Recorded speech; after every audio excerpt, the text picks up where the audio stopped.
Good Morning Business, French Tech. Dans la French Tech, ce matin à 6h43, on s'intéresse au commissionnement de transport, secteur ô combien porté depuis des dizaines d'années par le développement du commerce international. Et c'est ce créneau, Arthur Barillas, cofondateur et président d'Oversea, que vous avez choisi en choisissant de digitaliser ce secteur. Alors vous avez face à vous des gros mastodontes, de gros concurrents, mais quelle est votre singularité ? Merci Christophe et merci Sandra de me recevoir.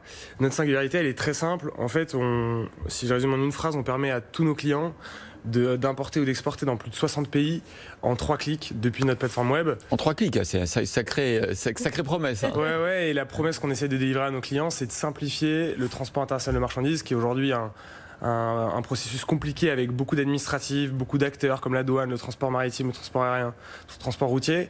Et notre enjeu à nous, c'est d'utiliser la technologie pour simplifier au maximum l'expérience client et apporter plus de fiabilité et plus de visibilité sur ce secteur-là. Vous êtes une marketplace ou pas ? Pas du tout, merci de poser la question. Nous, on engage notre responsabilité. Ah d'accord. Ce qui veut dire qu'on est responsable depuis le pick-up jusqu'à la livraison de la marchandise et on engage la responsabilité de la société. Vous avez doublé votre chiffre d'affaires pendant le confinement ? Ouais, alors c'est toujours compliqué de se réjouir de ce genre de nouvelles dans un contexte de crise sanitaire qui est malheureusement... On avait besoin des produits dont... Oui, et absolument. Et ce qui s'est passé, c'est qu'en fait, il y a eu un besoin très fort et vous savez que le commerce s'est pas arrêté de tourner pendant le... Même s'il a été très désorganisé. Donc c'est peut-être pour ça où vous avez trouvé des clients, parce que vous leur promettiez du point à point et la garantie en fait du transport. Ouais, exactement. Alors les gens se sont tournés vers des structures agiles au moment où la structure de transport et les opérateurs fonctionnaient de manière dégradée et ils ont trouvé une équipe qui était disposée et sur le pont toute la journée pour trouver des solutions de transport. Parce que vous sélectionnez les transporteurs avec qui vous travaillez ? Ouais, absolument. On va noter et sélectionner tous les transporteurs avec lesquels on travaille et on va dans notre système et dans notre technologie à nous permettre de calibrer les bons transporteurs avec les bonnes contraintes de qualité ou de prix ou de service de nos clients. Pour un prix qui, par rapport au marché, est un peu supérieur parce que vous avez le service ou pas ? Alors non, on est totalement dans les prix de marché. C'est très compliqué de parler de prix dans ce marché-là parce que chaque transport a un prix différent, que ce soit du maritime, de l'aérien, etc. Mais ce que mettent en avant nos clients, c'est la compétitivité dont on fait preuve, notamment grâce à notre algorithme de pricing. Alors vous avez des clients très très prestigieux, Yves Rocher, Nux, De Vialet qu'on a reçu il y a quelques temps. Est-ce que c'est vous qui allez transporter les nouveaux intra-auriculaires qui vont être fabriqués en Chine ? Alors c'est très probable. Ce que nous on faisait pour eux jusque-là, c'est leur produit phare qu'on appelle le Fantôme. Bien sûr. Mais il y a de fortes chances qu'on continue puisque c'est un très bon client chez nous et qu'on est heureux d'accompagner. Là, vous vous occupez de toutes les étapes de ce transport de marchandises. Vous allez permettre à vos clients dans l'avenir de gérer directement les opérations dont vous vous occupez aujourd'hui ? Alors nous, notre ambition, c'est de simplifier le transport international pour le client et de le rendre encore plus digital et encore moins complexe que ce qui peut être aujourd'hui. Aujourd'hui, on le délivre via une plateforme, ce qui va simplifier la visibilité, l'accès aux documents et encore une fois tout le suivi de la marchandise.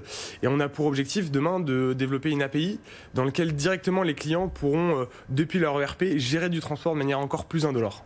Du coup, en face de vous, il y a des gros monstres. Il y a Bolloré, par exemple. Bolloré, il vous regarde avec envie, il a envie de vous racheter, il vous téléphone parfois ? Alors, la première chose, c'est que nous, on est très ouverts, vis-à-vis du marché. Il y a des choses qu'on pense faire bien et des choses qu'on pense ne pas faire bien.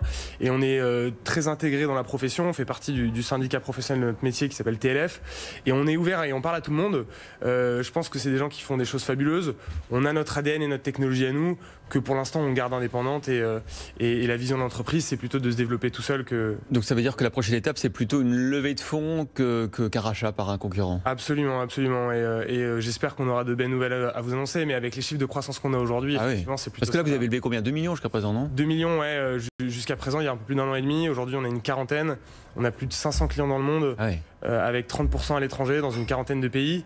Donc ouais, le projet change de dimension. Ouais. Et avec l'Europe qui se reconfine partiellement là, ces derniers jours, vous vous attendez à une hausse d'activité à nouveau ? Oui, absolument. Alors lié à ça et lié aussi au pic de fin d'année.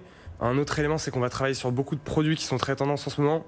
On importe beaucoup de vélos électriques, beaucoup de... J'ai vu que vous avez signé avec l'entreprise belge qui s'appelle Cowboy. Absolument, et avec beaucoup d'autres acteurs, un acteur français qui s'appelle Angel aussi. Bien sûr, Angel. Voilà, donc avec Simoncini qui fabrique des vélos électriques. Exactement, et donc on s'attend à ce boom-là. Et par ailleurs, on a aussi fait beaucoup d'imports de ce qu'on appelle EPI, les équipements de protection individuelle, donc des masques, des blouses, des lunettes, etc. Et ça, on s'attend à ce que ça continue d'augmenter, puisque malheureusement, c'est directement lié à l'état sanitaire global. Voilà, les entreprises qui profitent, mais voilà, le mot c'est pas une injure, de ce contexte où on a besoin effectivement de sécuriser l'approvisionnement, de les multiplier, et avec le e-commerce forcément aussi, j'imagine qu'Oversea va tirer les marrons du feu. Bon, on verra à votre prochain tour de table combien vous aurez récolté. Allez, merci beaucoup. Merci Christophe, merci Sandra. En tout cas d'avoir été avec nous. Oversea, je pense qu'on continuera à entendre parler de cette jeune pousse. Merci à vous.